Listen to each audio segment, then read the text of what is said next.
In this video, we'll study about the differentiation in the ectodermal layer during the embryonic period.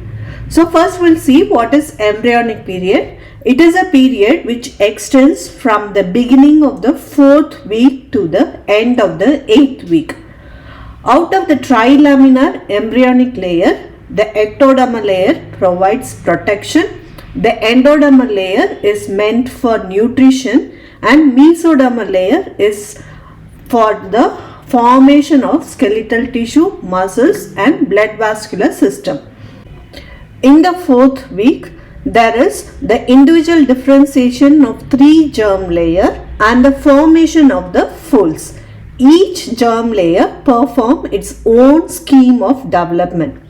During the 2nd month, all major organs and the tissues are laid down from the germ layers and the external appearance of the embryo is recognizable with the development of the face and the limb buds. The most observable feature in the 4th week is the presence of a series of mesodermal somites on each side of the midline, which greatly modify the external contour of the embryo. The somites appear between 20th and the 30th day of development.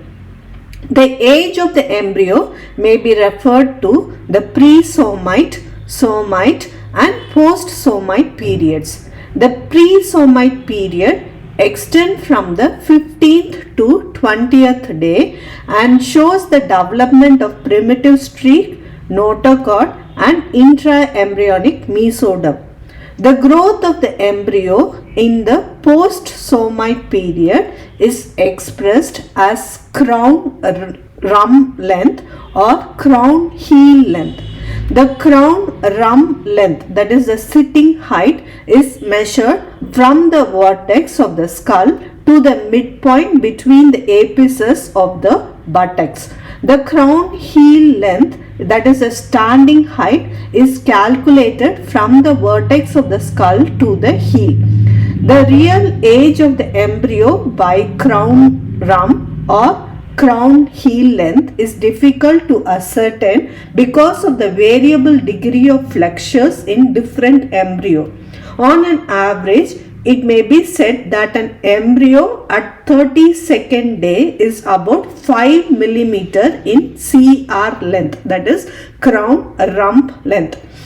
Thereafter, it increases by about 1 mm each day up to the 55th day. Afterwards, its rate of growth per day is about 1.5 mm up to the full term.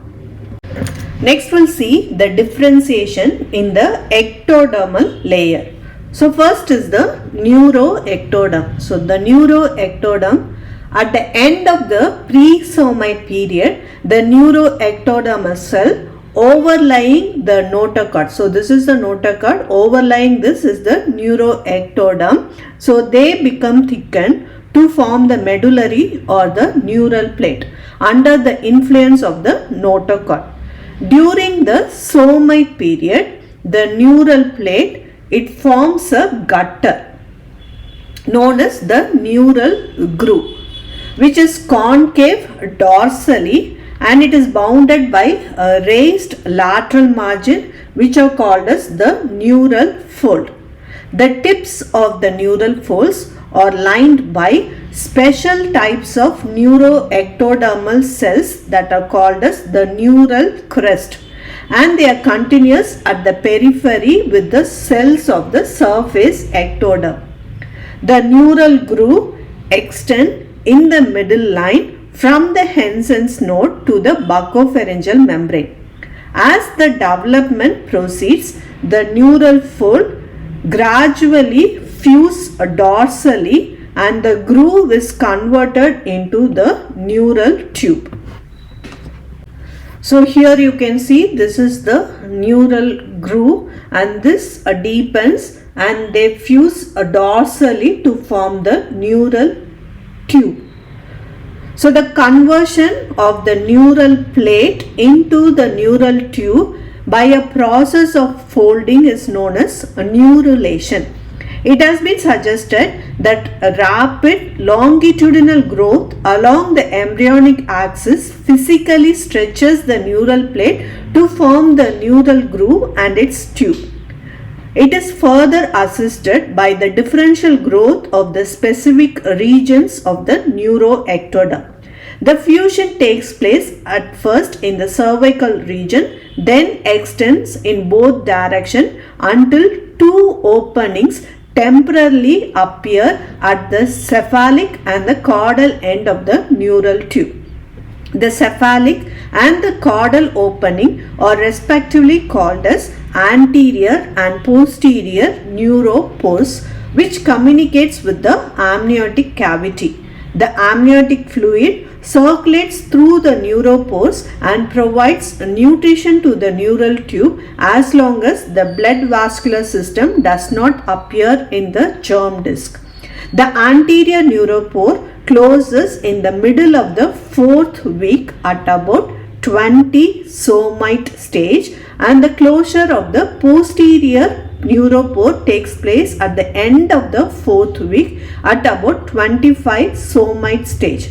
Now a completely sealed neural tube is laid down, and from it develops the entire nervous system. The fusion of the neural folds occurs in such a way that like cells fuse with like one.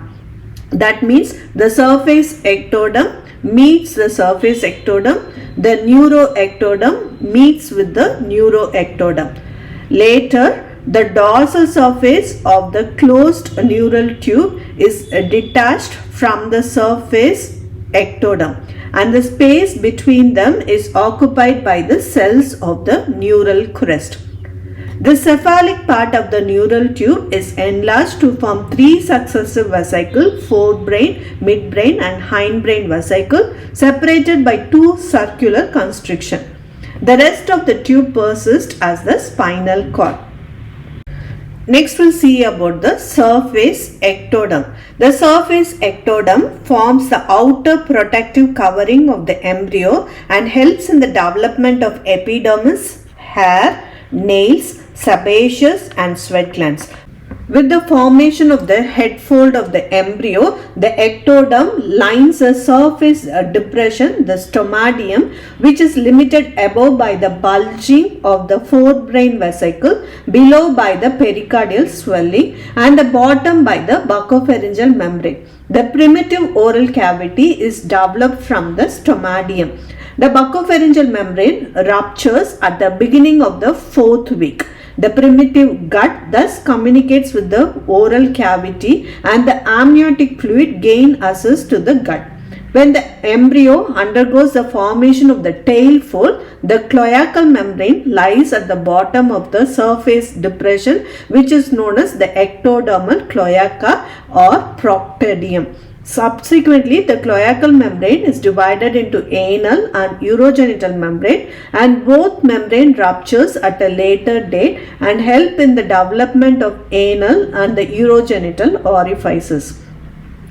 The following structures are derived from the ectodermal layer: the entire central and the peripheral nervous system, including the cranial, spinal and autonomic ganglia; the epidermis, including the hair, nails, sebaceous gland and sweat glands; the epithelial lining of the cheek and the gum, enamel of the teeth, the roof of the mouth, nasal cavity and the paranasal sinuses, salivary glands, lower part of the anal canal and terminal part of the urethra; anterior and the posterior lobes of the hypophysis cerebri, chromaffin organs; external acoustic meatus, outer lining of the tympanic membrane and the membranous labyrinth of the internal ear; corneal epithelium, conjunctiva, lacrimal gland, nasolacrimal duct, lens and retina;